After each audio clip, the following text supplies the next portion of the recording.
আরে তাড়াতাড়ি আসো না, ভাত বেড়ে আর কতক্ষণ বসে থাকবো, ভালো লাগে না ভাত বেড়ে বসে থাকা যায়।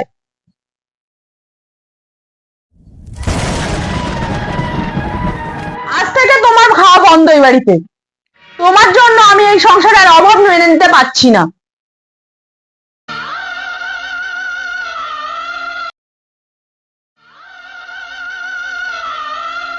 থালাটা কেন সরা যায়? আমি কি অপরাধ করেছি বাবা? অপরাধ? অপরাধ তোমার এই বাড়িতে থাকাটা।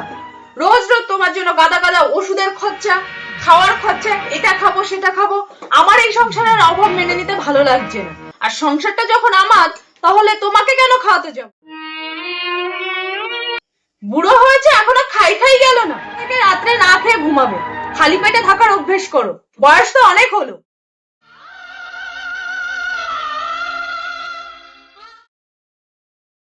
এই বৃষ্টি, তুমি কি বলতে আছো বাবারে? এসব কি কথাবার্তা? তুমি চুপ করে থাকো। তুমি কি বুঝবে সংসারে? তোমার তো আর কিছু কাজ বাজ নেই, সারাক্ষণ এটা না ওটা, সংসার কি করে চলে সেটা তো দেখো না। এই সংসারে যাও দুটো হাড়িতে ভাত জোটে না, সেটাও আমার বাপের বাড়ির টাকায় আর বাপের বাড়ির চালে। তাই অত ফরফর ফরফর করো না আমার সঙ্গে, ঠিক আছে? পারলে খেতে আসো, না খেলে তুমিও চলে যেতে পারো।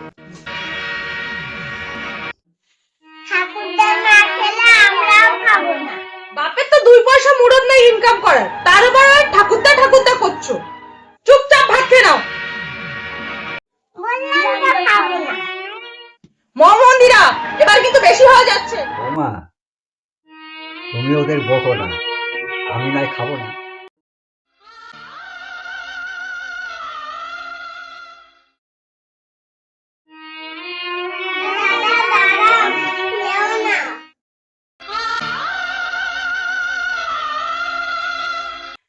যত সব ন্যাকামি। এই তুমি খাবে তো আসো, নালে থাকো, আমি গেলাম।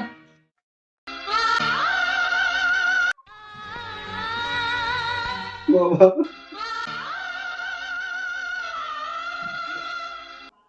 কি হয়েছে বাবা, তোর মন এত খারাপ কেন?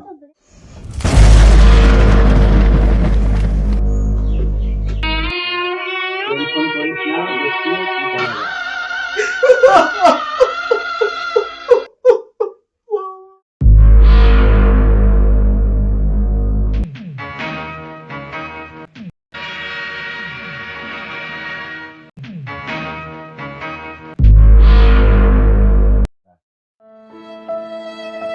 কি করা যায়। বাবা, এ কি বাবা, কি করছো? এত টাকা কোথায় পেয়েছো তুমি বাবা? কি করছো বুঝলাম না তুমি। এত কিছু ভাবিস না, তোদের সুখে আমি সুখী।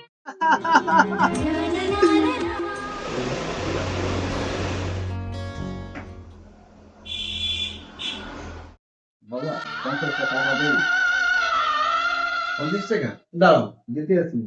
হ্যাঁ হ্যাঁ, সব দিয়ে দাও। এতদিন তো জুয়া খেলে বাড়ি গাড়ি সব দিয়ে দিয়েছে, আর এখন রোজ রোজ শুরু হয়েছে 5 টাকা 10 টাকা, রোজ রোজ দাও টাকা। দিয়ে দাও সব। আর যে দুটো মেয়ে রয়েছে, তাদেরও যে ভবিষ্যৎ রয়েছে সে খেয়াল তো তোমার নেই। তুমি দিয়ে দাও তোমার বাবারে সব। বাবা, রাগ করিস না। ও সংসার কাটতে গেলে টুকটাক ঝামেলা একটু হয়। ও যখন বুঝতে পারবে সব ঠিক হয়ে যাবে। না বাবা, এই কথা বললে হইবে না। ওরে আজকে সব বলতেই হইবে। ও যে দিন যাচ্ছে তোমার এইভাবে অবজ্ঞা করতে আছে, ওই সহ্য করতে পারতেছি রে বাবা। ওই আজকে সব কইলে কমু। বাবা, অত রেগে যাস না। না বাবা, ওর কোলে জানার দরকার। হ্যাঁ হ্যাঁ, বলো কি এমন মহান কাজ তোমার বাবা করেছে যা আমার জানার দরকার? তোমার জানার কোলে কোনো দরকার নেই, এটাই স্বাভাবিক। জানতেই বা কেন চাইবে? ওই দিনটার কথা কি তোর মনে আছে? তোমার কোলে মনে নাই, সব ভুলে গেছে। আরে ভুলে যাও তো তোমার কথাই। কি এমন কথা যেটা আমি ভুলে গেছি, আমার মনে নেই? একবার মনে করিয়া দেখো, যেদিন তুমি শুনলা আজকে মুই বললাম যে আমার কোম্পানিতে আগুন লেগে গেছে, সব পুড়িয়ে সারকা হয়ে গেছে, সেই কথা শুনিয়া তুমি তো অজ্ঞান হয়ে গেছিলা। তার পরের কাহিনী কি তুমি জানো? হ্যাঁ কইলে তুমি জানো না। আমি শুধু এটুকুই দেখেছি, আমি নার্সিং হোমে ছিলাম। বাহ, তাহলে মনে পড়ছে তুমি নার্সিং হোমে আছিলা। ওই নার্সিং হোমে যখন গেছি, ডাক্তার সবকিছু টেস্ট করিয়া বলছে যে তোমার 2খানা কিডনি খারাপ হয়ে গেছে। নার্সিং হোমের ডাক্তার মোরে আলাদা নিয়ে রেখে বলল, এই মুহূর্তে যদি কোনো মানুষ সহৃদয় ব্যক্তি আপনার স্ত্রীকে যদি কিডনি ডোনেট করে তাহলে আপনার স্ত্রী বাঁচবে। এমনই পরিস্থিতি, মই চাইলেও দিতে পারি নাই।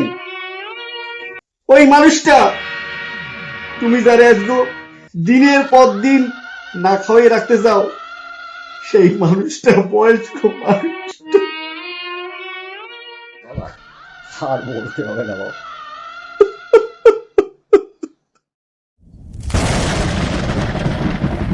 আমি চাইলেও আমি তোমার কিডনি দিতে পারি না। ওই মানুষটা নিজে তিলে তিলে শেষ হয়ে তোমাকে একটা কিডনি দিয়ে বাঁচালো, আর তুমি তাকে ভিখারি বলছো, তাই না?